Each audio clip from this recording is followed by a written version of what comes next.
Frank Miller stood at his window, looking up at the night sky. The stars twinkled as always, but something was different now. They were not alone in the universe anymore. The aliens had arrived 3 weeks ago. Everyone called them the Zenturians. Their massive ships still hovered above major cities around the world. At 83 years old, Frank had seen a lot in his lifetime. He had fought in wars, led men into battle, and studied military strategy for over 60 years. Something about these visitors didn't feel right to him. The television in his living room was showing another news report about the aliens. The reporter smiled as she described the technological gifts the Zenturians had shared. Medical devices that could heal injuries in minutes. Energy systems that produced no pollution. The world leaders were excited about this new friendship. Frank turned off the TV with a sigh. He picked up his old rotary phone and dialed a number he knew by heart. "Howard, it's Frank. We need to talk about these aliens." Howard Jones was 81 and had served with Frank in their younger days. 2 hours later, he sat in Frank's kitchen, drinking coffee. "You feel it too, don't you?" Frank asked. "Something isn't right." Howard nodded slowly. "Their ships are positioned over every major military base. They say it's to share technology, but I've been drawing out the patterns. It looks like standard encirclement." Frank spread out a map on the table. He had marked the locations of all the alien ships with red pins. This isn't random. This is military positioning. The next day, Frank put on his old uniform and went to the local government office. The young receptionist looked at him with a mix of respect and pity. "Sir, Secretary Clark is very busy with the alien delegation today. Tell her General Miller needs 5 minutes. It's important." Patricia Clark had only been Secretary of Defense for 2 years. She looked tired when Frank entered her office. "General Miller, it's an honor, but I have a meeting with the Zenturian ambassador in 10 minutes. Frank placed his map on her desk. "Madam Secretary, these visitors are positioning themselves for an attack. This is classic military strategy. I've used it myself." Patricia smiled politely. "General, the Zenturians have been nothing but helpful. They're sharing medical technology that will save millions of lives." "That's how you gain trust before an invasion," Frank insisted. "History has taught us this lesson many times." "With all due respect, General, things have changed since your time in service. Our scientists have analyzed their technology. They are peaceful." Frank left the building feeling frustrated. Nobody wanted to listen to an old man's concerns. The world was too excited about the alien technology. That evening, strange weather began across the globe. Unusual storms appeared and disappeared quickly. The news called it a side effect of the alien ships in the atmosphere. Frank knew better. He called Howard again. "The storms are directly above military communication centers," Frank said. "They're mapping our defenses and disrupting our systems." "What do we do?" Howard asked. "Nobody will listen to us. We need to gather more evidence, and we need allies." Frank looked at his old address book. "Call Nancy Porter. She worked in intelligence. And George Baker. He has that big farm outside town. We need a place to meet." Over the next few days, Frank noticed more signs. Centurion ships briefly interfered with power grids. Their ambassadors requested tours of military facilities. Their scientists were especially interested in Earth's weapons systems. 6 days later, Frank, Howard, Nancy, and George met at George's farm. Nancy brought satellite images she had gotten from a former colleague. "The aliens are scanning our infrastructure," she said. "These aren't scientific readings. They're tactical assessments." Frank nodded grimly. "We need to prepare. They're going to show their true intentions soon." "Who's going to believe us?" George asked. "We're just a bunch of old folks. That might be our advantage." Frank said. "They won't see us coming."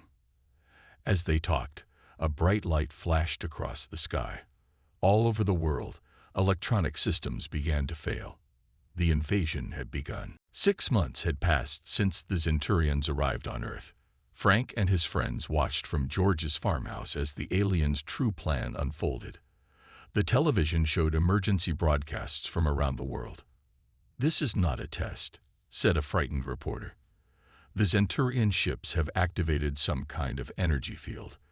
Most electronic weapons are not working. Military vehicles have stopped. The aliens have announced their intention to." The broadcast cut to static. Frank turned to Howard and Nancy. Their faces were grim but not surprised. "Just like we suspected," Frank said. "They waited until we trusted them, then struck when we were vulnerable." George turned on his old ham radio. Unlike modern electronics, this simple device still worked. Voices from around the country reported the same situation. The aliens had deployed technology that disabled most modern weapons and communication systems.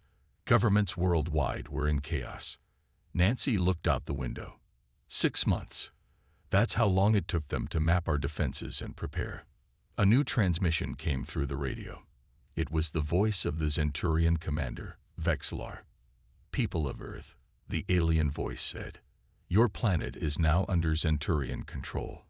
Your weapons are useless against us. Your leaders have 24 hours to surrender. Resistance will result in destruction." Frank listened carefully to the message. The voice is confident, but there's something else there. They're surprised that some of our older technology still works. Howard nodded. Their disabling field affects modern electronics and weapons, but mechanical devices and older systems seem unaffected. "That's our advantage," Frank said. "They've never encountered our older military strategies and equipment." A knock at the door startled them. George grabbed his shotgun, a simple weapon with no electronics, and approached carefully. Outside stood a young woman in a torn military uniform. "Lieutenant Kate Murphy, United States Army," she said, showing her ID. "I was told I might find General Miller here." Frank stepped forward. "Who told you?" "Secretary Clark sent me before the aliens took over the Defense Department," Kate explained. "She said to tell you that you were right, and she's sorry she didn't listen." Frank invited Kate inside. She explained that most military bases had been neutralized, but some soldiers had escaped. They were gathering in small groups, trying to figure out how to fight back. "The aliens' technology is like nothing we've seen," Kate said. "Our modern weapons don't work. Computers are down. Even new rifles won't fire." Frank looked at his friends. "But old weapons will work. Mechanical devices. Things without modern circuits." Kate nodded. "That's what we found. But most soldiers today don't know how to fight without technology." Frank smiled for the first time in months. "But we do." That evening, they gathered around George's kitchen table. Frank spread out maps and began to formulate a plan. "The Zenturians have never faced humans in combat," Frank said. "They rely on their technology advantage. But they don't know about our history, our past wars, our old tactics." Nancy tapped her finger on the map. "They've set up command centers here, here, and here. Their security is focused on defending against modern attacks." Howard pointed to the hills near the closest alien base. "Perfect terrain for the ambush tactics we used back in our day." Kate looked at the elderly group with newfound respect. "You really think we can fight them?" "Young lady," Frank said, "we've been fighting wars since before you were born. The aliens made one critical mistake." "What's that?" Kate asked. "They assumed that newer is always better," Frank replied. "They disabled our modern military, but they left us old warriors with a lifetime of experience, and we know how to fight with whatever we have." Frank stood tall despite his age. "It's time to gather more veterans, people like us who remember the old ways of fighting." "What are you suggesting?" Kate asked. "I'm suggesting," Frank said with determination in his eyes, "that we form a resistance. The Gray Brigade, made up of the very people the aliens would never suspect, elderly veterans who know how to win wars without fancy technology." Howard raised his coffee mug. "To the Gray Brigade." They all raised their mugs. Outside, The alien ships glowed in the night sky, unaware that their most dangerous enemies were not the world's modern armies, but a group of 80-year-old warriors with a lifetime of battle experience. Word spread quickly through hidden channels, phone calls on old landlines, letters carried by trusted messengers. Ham radio signals passed between operators. Frank and Howard reached out to every veteran they knew, and those veterans reached out to others. 2 weeks later, 38 elderly men and women gathered in George's barn. The oldest was Pete Johnson, a 90-year-old who had fought in major wars and still had a sharp mind for tactics. The youngest was Judy Lewis, a spry 76-year-old who had been a communications expert. Frank stood before them, his back straight despite his years. "Thank you all for coming. Each of you has skills that our world needs now more than ever." He introduced the core team. Howard would handle tactical operations. Nancy would run intelligence. George would manage their resources and supplies. Eleanor Wright, a 78-year-old former military doctor, would be in charge of medical care. Richard Santos, 80, would handle engineering and mechanics.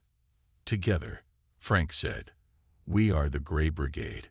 The aliens think they've won because they've disabled modern technology, but they know nothing about the old ways of fighting. Henry Martinez, an 84-year-old former Special Forces operative, raised his hand. "I can train people in hand-to-hand combat. The skills never leave you." Judy Lewis spoke up next.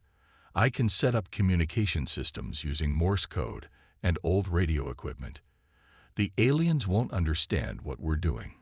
One by one, they offered their skills and knowledge. Frank nodded, pleased with the group he had assembled. Lieutenant Kate Murphy watched from the back of the barn with a small group of younger soldiers. She leaned over to one of her comrades. "I had my doubts, but these people know what they're talking about." Frank noticed the skeptical looks from some of the younger soldiers. "Lieutenant Murphy, please come forward." Kate walked to the front of the barn. "Tell them what happened when your unit tried to fight the aliens," Frank said. Kate faced the group. "We tried using standard modern tactics. We had the best technology, the best training. The aliens shut down our equipment from a distance. We couldn't even fire our weapons. Half my unit was captured." "And what did your commanders suggest next?" Frank asked. "They had no plan," Kate admitted. "Everything they know requires modern technology." Frank turned to the group. "That's why we're here. We need to train these young soldiers in the old ways, ways the aliens won't expect." The meeting continued for hours as they developed their plans. They would establish a network across the country. Each veteran would recruit and train a small group of younger fighters. They would use old mechanical weapons, strategies from past wars, and communication systems that had been obsolete for decades. Outside the barn, Eleanor had set up a medical station. She showed young medics how to treat wounds without modern equipment. "Before we had fancy machines," she explained, "we had to rely on our knowledge and basic tools. We can do that again." In another corner, Richard was demonstrating how to modify old vehicles to run without electronic components. "Simple engines, mechanical parts," he said. "Things the aliens can't disable." As the day ended, Frank met with his core team in George's kitchen. A map of the nearest alien base was spread on the table. "Their security is designed to stop modern attacks," Nancy reported. "Electronic surveillance, energy shields, aerial defenses, but they have minimal ground forces. They don't expect direct physical assaults." "That's where we'll hit them," Howard said. "Old-fashioned ground attack. No electronics for them to disable." Frank looked at the faces around him. People who had fought in wars decades ago. People whose knowledge had been considered outdated. People who had been put out to pasture. "We start training tomorrow," Frank said. "In 2 weeks, we launch our first operation." Henry grinned. "They won't know what hit them." That night, as the others slept, Frank sat on the porch looking at the stars. Somewhere up there, the Zenturians thought they had Earth conquered. They had no idea that Earth's oldest warriors were about to teach them a lesson in human resilience and the timeless nature of true military strategy. The Grey Brigade spent the next week studying the Zenturians. Nancy and her intelligence team observed alien patrol patterns through old binoculars and hand-drawn maps. Richard and Judy worked together, testing different radio frequencies, searching for any effect on alien technology. "Frank, you need to see this," Richard called out one afternoon. The 80-year-old engineer had been working in a makeshift lab in George's barn. Frank hurried over to where Richard stood next to a small alien device they had salvaged from a crashed scout ship. Judy was turning dials on an old ham radio beside it. "Watch what happens when I broadcast on this specific frequency," she said. She adjusted the dial to 7.83 hertz. The alien device flickered and its lights dimmed. "It weakens their technology," Richard explained. "Not enough to shut it down completely, but it disrupts it." Frank nodded thoughtfully. "Can we use this to our advantage?" "We think so," Judy said. "If we can generate a strong enough broadcast on this frequency, we might be able to create a window of opportunity." Across the farm, Henry was training younger soldiers in hand-to-hand combat. Despite his 84 years, he moved with surprising agility as he demonstrated techniques. "The aliens have never had to fight without their technology," he told his students. "Their bodies are weaker than ours. They rely on their suits and weapons." Eleanor had discovered something important too. She had been examining tissue samples from a dead Zenturian found after a crash. "Their skin is sensitive to our atmosphere," she told Frank. "That's why they wear those protective suits. If we can damage the suits, they become vulnerable." Frank gathered all this information, forming a clearer picture of their enemy's weaknesses. The Zenturians had superior technology, but they had never faced an enemy who could fight without electronics. They had never encountered humans who relied on experience and ingenuity rather than advanced weapons. That evening, Kate brought news from her reconnaissance mission. "The aliens have set up their command center here," she said, pointing to a spot on the map. "It's heavily guarded with their energy weapons and force fields, but there's an old mining tunnel that runs underneath it. The entrance is 3 miles away, hidden in the woods." Frank studied the map. They would never expect an attack from below. Their sensors are all focused outward and upward. Howard traced a path with his finger. "If we can get a small team through that tunnel, we could place Richard's frequency devices directly under their command center." "It would need to be a small team," Kate cautioned. "The tunnel is old and narrow in places." Frank looked around at his elderly comrades. "Who here is small enough to navigate a tight tunnel?" Judy raised her hand.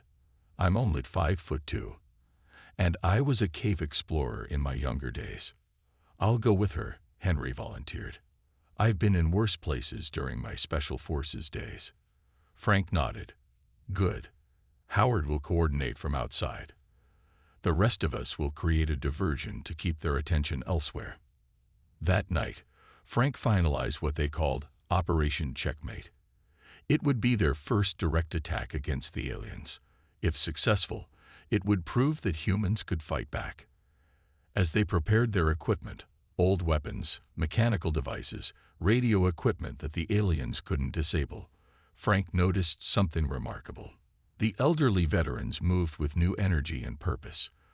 Their hands, some twisted with arthritis, worked confidently with familiar tools.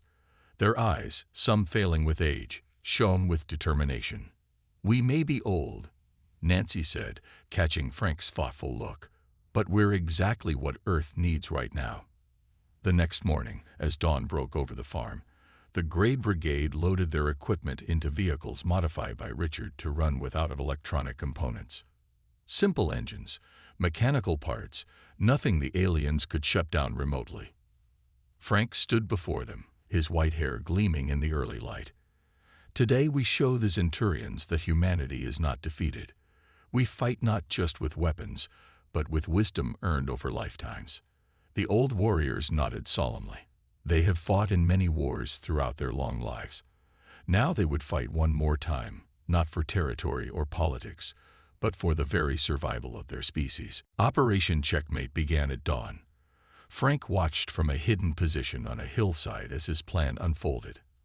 Howard stood beside him with an old pair of binoculars, observing the alien base half a mile away.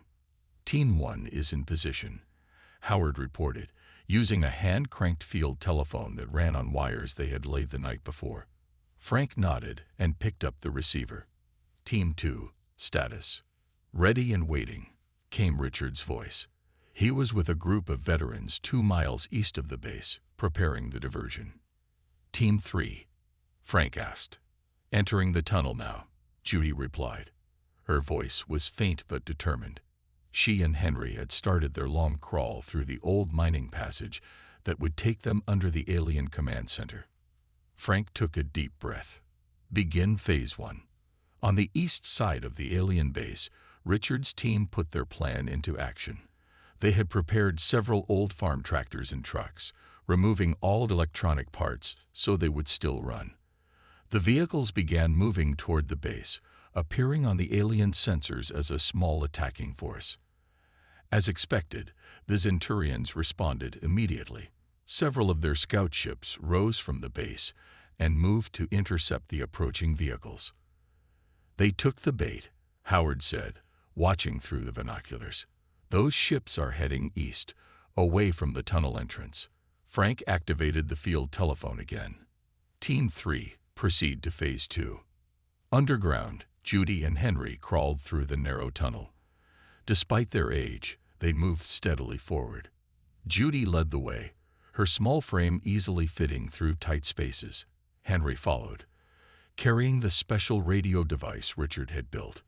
200 yards to go, Judy whispered into her throat microphone. Above ground, the diversion was working perfectly. The Zenturians were focusing all their attention on Richard's decoy attack. The aliens sent more forces east, certain they were facing the main human assault. Frank smiled. The Zenturians were thinking like modern military commanders, expecting humans to use their strongest forces and best technology. They didn't understand that this was all a distraction. Team 2, initiate Phase 3, Frank ordered. Richard's team abandoned their vehicles and scattered into the woods. The aliens pursued them, not realizing the humans were leading them into a carefully planned trap. In the forest, Nancy and her team waited. They had dug old-fashioned pit traps and covered them with branches and leaves. As the alien soldiers passed overhead, the ground gave way beneath them. Several Zenturians fell into the deep pits, their protective suits torn by sharpened stakes. Eleanor was right about their weakness. The aliens began gasping as Earth's air touched their skin through the damaged suits. Underground, Judy and Henry reached their destination. Directly above them was the main power generator for the alien command center. In position, Judy reported. Activate the device, Frank ordered. Henry switched on Richard's special radio transmitter. It began broadcasting at exactly 7.83 hertz, the frequency that disrupted Zenturian technology. Above them, the alien systems flickered. Their energy shields weakened. Their communications became garbled. Confusion spread through their ranks. Team 4, move in, Frank commanded. Kate led a group of young soldiers armed with simple mechanical weapons, crossbows, air-powered rifles, even swords and spears.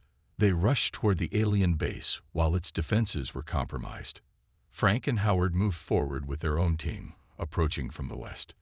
The old general felt the familiar surge of adrenaline, something he hadn't experienced in decades.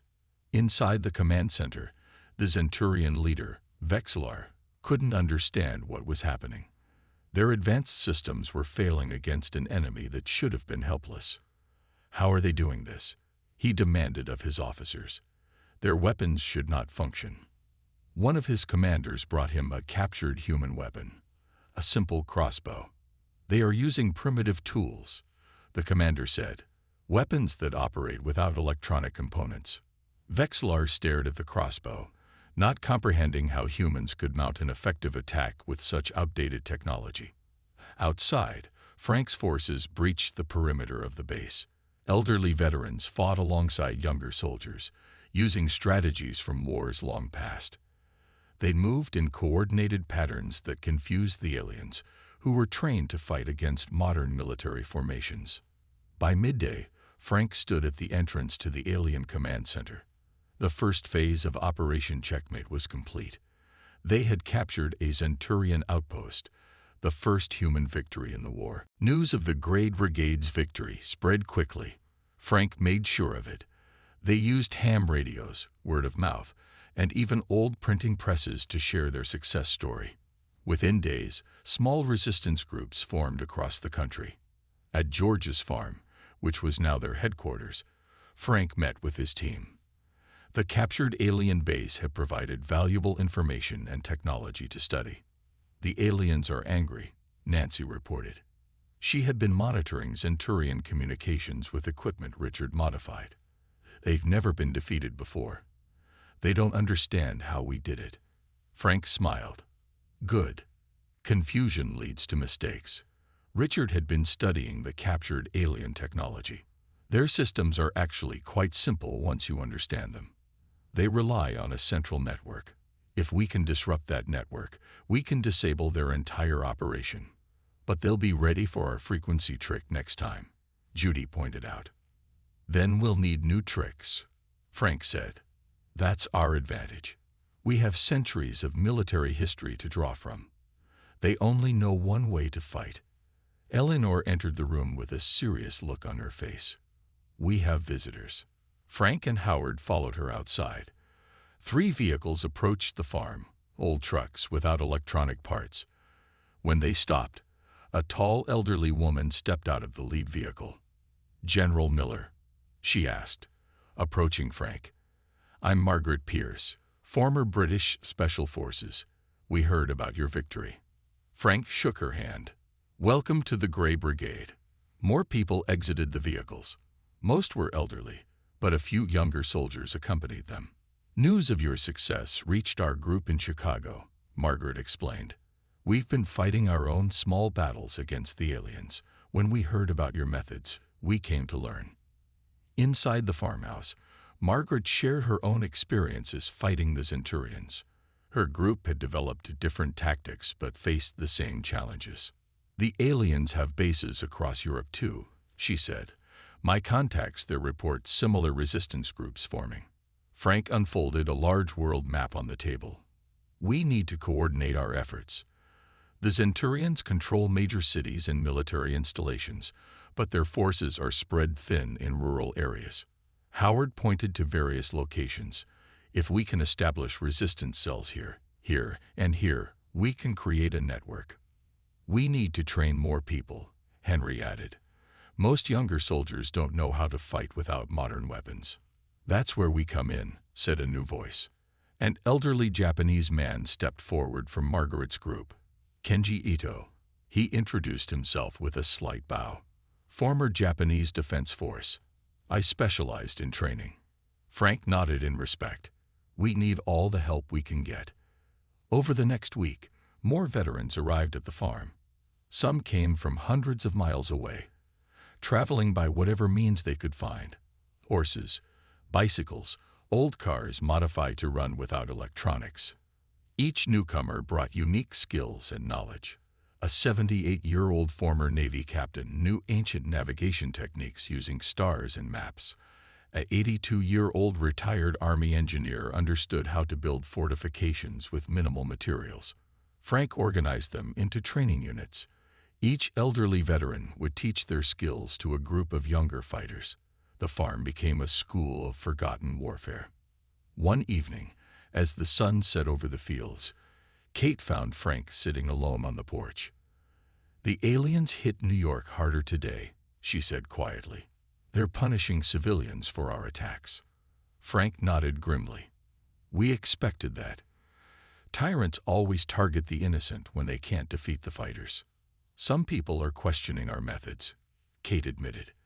They wonder if we should surrender to save lives. Frank looked at her steadily. That's what the Zenturians want.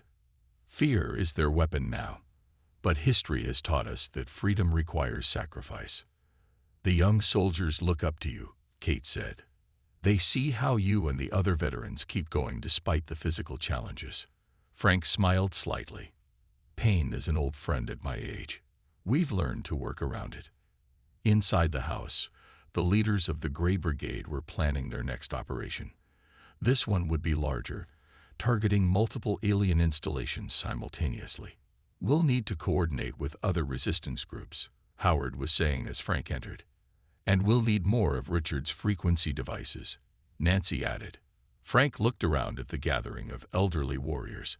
Many used canes or had hearing aids. Some had arthritis so bad they could barely hold a pen. Yet their minds remained sharp, filled with knowledge that was now mankind's greatest weapon. The Zenturians think this is just a local problem, Frank said. They don't realize yet that they're facing a global resistance of old warriors who remember how to fight the old ways. 3 weeks after their first victory, Frank woke up coughing. His chest felt tight, and his hand shook more than usual. Elinor checked on him in his room at the farmhouse. "Your heart is working too hard," she told him after listening to his chest with an old stethoscope. "You need rest." Frank shook his head. "No time for that. The Zenturians are bringing in reinforcements." This was true. Nancy's intelligence team had intercepted alien communications about a massive ship approaching Earth. It would arrive in 7 days, carrying thousands more Zenturian soldiers.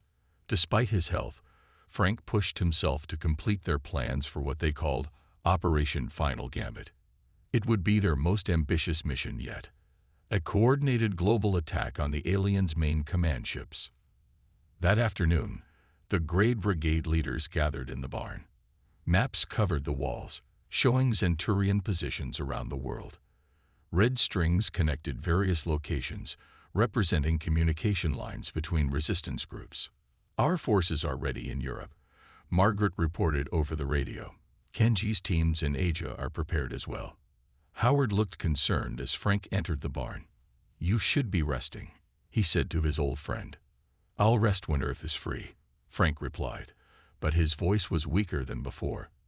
Richard presented his latest invention, a more powerful version of the frequency disruptor. "This can affect their systems at a greater distance," he explained, "but we need to place it directly under their main ship." Nancy pointed to a map of a large alien base. "Their main ship landed here 3 days ago. Security is extremely tight. This won't be like our first attack." Frank studied the map. "We need a new approach, something they won't expect." Just then, George burst into the barn. Zenturian ships approaching. At least 5 of them. Everyone rushed outside. Alien scout ships appeared on the horizon, heading straight for the farm. "They found us," Howard said grimly. "Someone must have talked." "Everyone to the evacuation vehicles," Frank ordered. They had prepared for this possibility, with escape routes and meeting points established. The Grey Brigade members hurried to collect essential equipment and documents. Kate led the younger soldiers in providing cover as the veterans loaded their vehicles. The alien ships fired energy weapons, setting the fields ablaze. The barn caught fire, and flames quickly spread to the farmhouse. George ran back toward the burning buildings. "My grandfather's medals are still inside." Frank called after him. "George, leave it. It's not worth your life." But George disappeared into the smoke. Moments later, the farmhouse roof collapsed. A huge explosion followed as stored fuel cans ignited. Frank tried to run toward the burning building, but Howard and Nancy held him back. "He's gone," Howard said sadly. "We need to leave now." Tears in his eyes. Frank nodded. The remaining members of the Grey Brigade escaped in different directions as the alien ships landed around the farm. Hours later, the surviving members regrouped at their emergency meeting point, an abandoned factory 20 miles away. The loss of George weighed heavily on everyone. He had been their host, their friend, and now their first casualty. Frank sat alone, looking older than ever. Kate approached him carefully. "I'm sorry about George," she said. Frank nodded silently. Then he looked up at her with red eyes. "The aliens think they've won a victory today. They destroyed our headquarters, But they didn't get what really matters. "What's that?" Kate asked. "Our knowledge, our experience, our determination." Frank stood up slowly, wincing in pain. "And now we have something else, something that will make us fight harder." "What?" Kate asked. "Anger," Frank said simply. "Righteous anger." That evening, the Grade Brigade leaders met again. Their numbers were fewer, their resources diminished, but their resolve had only grown stronger. "The main Zenturian ship will be vulnerable during landing," Frank said, pointing to a new map. "That's when we strike." "With what forces?" Howard asked. "We lost half our equipment in the attack." "We use what we have left," Frank replied. "And we call in every resistance group around the world." Nancy looked worried. "Frank, this mission. The odds are very low." Frank smiled grimly. "At our age, every morning we wake up beats the odds. One more time, my friends. One final battle for Earth." Despite their concerns about Frank's health and their reduced numbers, no one argued. The Grade Brigade began planning their final, desperate mission against the alien mothership. Dawn broke over the hills as the Grade Brigade moved into position. The massive Zenturian mothership hovered just 300 feet above the ground. It had arrived during the night, larger than any alien craft they had seen before. Frank watched through binoculars from his position on a ridge. Despite Eleanor's protests, he had insisted on leading this final mission himself. "All teams in position," Howard confirmed through their radio network. Frank took a deep breath. Around the world, similar groups of elderly veterans and their younger allies waited for his signal.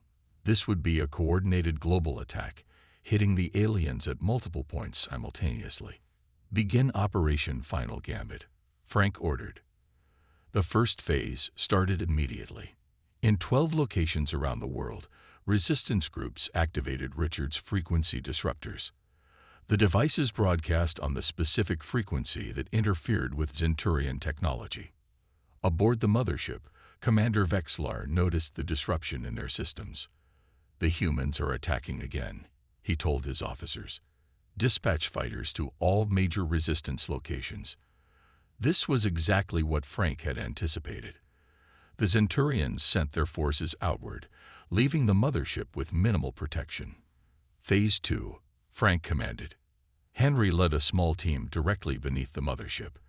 They carried the most powerful frequency disruptor Richard had built. When they activated it, the effect was immediate. The mothership's engines faltered, and its hovering height dropped by 50 feet. "They're vulnerable," Nancy reported from her observation post. "Their shields are weakening." Frank gave the order he had been waiting to give. "All teams, advance." Across the open field, dozens of elderly veterans moved forward. Most walked slowly, some used canes, a few were in wheelchairs pushed by younger soldiers. They approached the mothership from all sides. The remaining Zenturian guards were confused. Their sensors showed no weapons, no electronic devices, just a group of old humans walking toward them. Frank led his team straight toward the main entrance ramp of the mothership. The aliens aimed their weapons but found them malfunctioning due to the frequency disruptors. "Now, Judy," Frank ordered through his radio. From her position nearby, Judy activated a series of old tape recorders they had placed around the perimeter. The recorders played sounds of a much larger force approaching. Tank engines, marching feet, shouted orders. The psychological warfare confused the aliens further. They began firing blindly into the woods around them, seeing enemies that weren't there. "Phase 3, Frank said calmly. Richard's team activated mechanical catapults they had built, simple devices with no electronics. The catapults launched containers that burst open above the Zenturians, covering them with a mixture Eleanor had created. The substance reacted with the aliens' protective suits, causing them to crack and leak. As Earth's air touched their skin, the Zenturians began to struggle for breath. Many retreated back into their ship. Frank's team reached the entrance ramp. Despite resistance from the remaining guards, They fought their way inside using simple weapons, spears, crossbows, and swords. In the ship's control center, Commander Vexlar watched in disbelief as a group of elderly humans breached his command deck. Leading them was a white-haired man who looked directly at him with fierce determination. "Impossible," Vexlar said. "You are old, weak." Frank Miller stood as straight as his aging back would allow. "We are old," he agreed, "but not weak. Age gave us the knowledge to defeat you." Howard and Nancy secured the other alien officers while Richard connected his device to the ship's main console. "Your forces around the world are being defeated as we speak," Frank told Vexlar. "Your technology failed against our experience." "How?" Vexlar demanded. "How did primitive old creatures defeat the greatest military force in the galaxy?" Frank smiled. "Because you relied only on technology. We relied on 8,000 years of human military history." Richard's device took control of the mothership's communication system. Frank broadcast a message to all Zenturian forces on Earth. "This is General Frank Miller of Earth. Your commander is captured. Your mothership is under our control. You have 1 hour to surrender and leave our planet, or we will destroy every ship from within." The Zenturians had never faced defeat before. They had no protocols for surrender, but as their systems failed around them and reports came in of losses across the globe, they had no choice. 6 hours later, Frank stood with his friends and watched as the last alien ships left Earth's atmosphere. Eleanor checked his pulse and frowned with concern, but Frank just smiled. "Not bad for a bunch of old folks," Howard said. "The best strategic minds aren't found in young bodies," Frank replied. "They're found in old ones, filled with a lifetime of lessons." As the ships disappeared into space, humanity began the long process of rebuilding. And at military academies around the world, a new course was added to the curriculum: the Grade Brigade Strategy. How Earth's Elders Saved Humanity.